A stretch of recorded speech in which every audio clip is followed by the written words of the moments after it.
परब्रह्म मूर्तीचा स्वामी स्वरूपा, निजानंद साकारला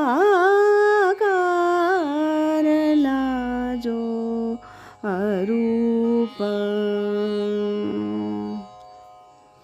शुचित्वे स्वयं लाजविले नभाया, नमस्कार माझा गुरुस्वामी पाया.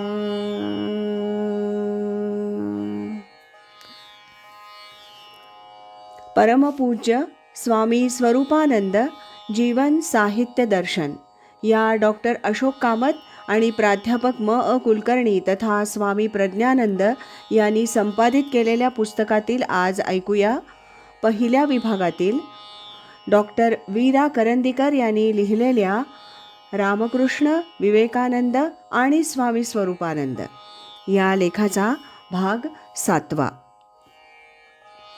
अलौकिक धारणेचा आविष्कार. श्री रामकृष्णांच्या आयुष्यात अनेक देवतांच्या उपासना होऊन गेल्या, पण त्यांची नित्याची उपासना कालीमातेची राहिली. ती जगन्माता आहे अशी त्यांची धारणा होती. आपल्या असाध्य अशा आजारपणाच्या प्रदीर्घ काळात स्वरूपानंदांनीही जगन्मातेची आराधना केली. या आजारपणाच्या निमित्तानं ती आपली कसोटी पाहत आहे आणि त्याबरोबरच आपलं रक्षणही करीत आहे अशी त्यांची भावना होती. त्यांनी म्हटलंय, आईनं एवढी जबर शिक्षा करावी हे बरोबरच आहे. ती महान मंगला आहे आणि आपलं लेकरू मन, बुद्धी वा देह या बाबतीत कुठेही मलिन राहू नये असं तिला वाटणं साहजिकच आहे. म्हणून शंकाच नको, माझे प्राण पणाला लावून ती मला शुद्ध करून घेत आहे. त्याबरोबरच मला खरी निर्भयता यावी म्हणून प्रत्येक पळापळाला काळाचा गळफास मोकळा करून ती मला निर्भय करीत आहे. कर्करोग झाल्यावरच्या काळातील शरीरवेदनेबद्दलचा श्री रामकृष्णांचा साक्षीभाव आणि स्वरूपानंदांच्या उपर्युक्त उद्गारातील आपल्या असाध्य आजाराविषयीचा दृष्टिकोन या दोहोतील साम्य मनात भरणारं आहे.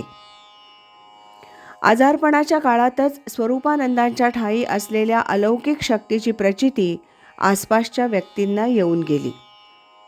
रात्रीच्या वेळी ते अंथरुणावर स्वस्थ पडलेले असत, पण वेळ विचारली तर किती वाजले ते मिनिटाचीही चूक न करता ते अगदी बरोबर सांगू शकत.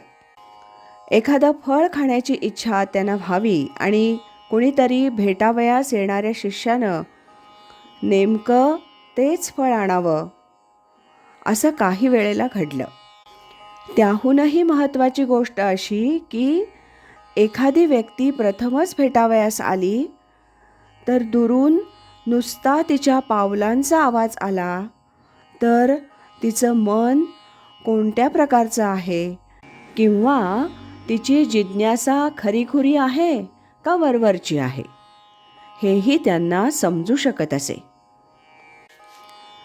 कधी एखादा अधिकारी मुमुक्षू बाहेर येई आणि त्याला पाहिलेला नसतानाही त्याला आत पाठवून द्या असं त्यांनी म्हटलेलं आहे. अशा घटनांचा आपण तर्काच्या पातळीवरून कोणताही उलगडा करू शकत नाही. श्री रामकृष्णांच्या संदर्भात तर अशा अनेकानेक घटना घडल्याची नोंद त्या प्रत्यक्ष पाहिलेल्या व्यक्तींनी केली आहे. श्री रामकृष्णांनी म्हटलं आहे, एखाद्या काचेच्या कपाटातील वस्तू आपल्याला स्वच्छ दिसतात. असं कुणाही माणसाचं मन कसं आहे ते मला स्पष्ट समजतं. मॅडम कॅल्व्हे विवेकानंदांना भेटावयास आली तेव्हा एका प्रचंड आघातानं तिचं मन कोलमडून पडलं होतं. विवेकानंदांनी धड तिच्याकडं पाहिलंही नाही, पण तिच्या मनातील ओलघालीचा उल्लेख त्यांनी केला. कॅल्व्हे म्हणाली, आपल्याशी माझ्याबद्दल कुणी काही बोललंय का? त्यावर विवेकानंद उद्गारले, तशी काही आवश्यकता आहे का? आता यावर आपण काय बोलू शकतो? जवळपास याच स्वरूपाचा उद्गार स्वरूपानंदांनी ऐन तरुण वयात काढल्याचा उल्लेख याआधी येऊन गेलाय. जाणीवांच्या आणि अनुभूतीच्या अंगानं स्वरूपानंद फार पुढे पोहोचले होते. भजन हा शब्द वापरून त्यांनी आपल्या साधनेचं वा मानसिक भावनेचं वर्णन एका छोट्या रचनेत केलंय. आयुष्याच्या अखेरच्या 7-8 वर्षात त्यांची शरीर दुर्बलता झपाट्यानं वाढत गेली. एका कुशीवरून दुसऱ्या कुशीवर वळणं वा 4-2 वाक्य सलग बोलणं त्यांना अवघड जात असे. पण त्यांनी वर्णन केलंय, आपण साधनेसाठी बसलो असताना आपल्या शेजारी ज्ञानदेव, एकनाथ, तुकाराम, रामदास, मेहेरबाबा एवढंच नव्हे तर स्वामी रामतीर्थ, गौरांग प्रभू, रामकृष्ण परमहंस, शारदा माता, विवेकानंद, जे कृष्णमूर्ती असे अनेक सत्पुरुष असत. ही तर भारतातील साऱ्या ईश्वरनिष्ठांची मांदियाळीच गोळा झाली. पण याच्याही पुढे जाऊन आला ख्रिस्त, आला बुद्ध असा उद्गार त्यांनी काढलाय. त्याहून व्यापक भूमिकेची कल्पना करणं अवघड आहे. ध्याता, ध्यान आणि ध्येयरूप हरी हे सारे एकरूप होऊन जातात असा त्यांचा अनुभव आहे. जो राम, जो कृष्ण, तोच या देहात रामकृष्ण असा श्री रामकृष्णांचा महासमाधीच्या आधीच्या 2-3 दिवसातील उद्गार आहे. महासमाधी घेण्याच्या 15 दिवस आधी एका रात्री स्वरूपानंदांच्या मुखातून सहज शब्द बाहेर पडले, राम तो मी, कृष्ण तो मी, अक्कलकोटचे महाराज तो मी, साईबाबा तो मी, कृष्णमूर्ती तो मी. शारीरिक दुर्बलतेमुळं स्वरूपानंदांचं कार्यक्षेत्र मर्यादित राहिलं.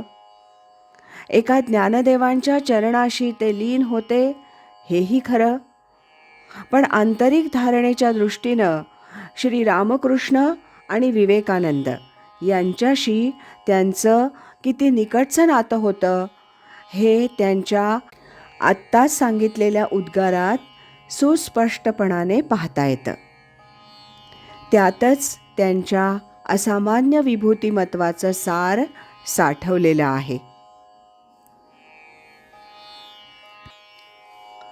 या भागाबरोबरच डॉक्टर वीरा करंदीकर यांनी लिहिलेल्या रामकृष्ण, विवेकानंद आणि स्वामी स्वरूपानंद या लेखाचं वाचन आता समाप्त होत आहे. उद्यापासून आपण डॉक्टर ग वा करंदीकर यांनी लिहिलेल्या ऐश्वर्य योग या लेखाचं वाचन क्रमशः ऐकूया.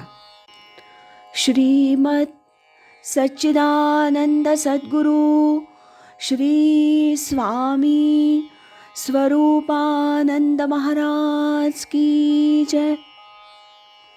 हरि ओम तत्सत.